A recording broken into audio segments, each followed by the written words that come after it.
So how does credit repair work? That is a great question that a lot of people ask.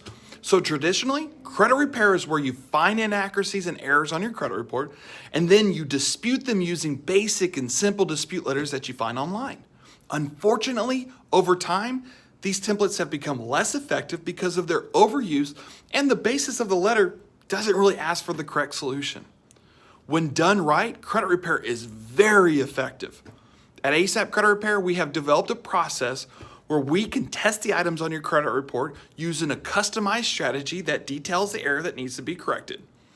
We follow that up with requesting documented proof from the creditors and credit bureaus that they are required by law to have on file, but very rarely are able to present, and because of this, the item has to be corrected or deleted. You see, most credit repair companies struggle with knowing what to ask for, and unfortunately, they can actually make your credit situation worse. Credit repair, when done right, can save an average person over $100,000 in interest alone over a lifetime. Always make sure to do your due diligence when hiring a credit repair company. Ask them to detail the exact process they use, and if it doesn't sound like what I just described, then I would run.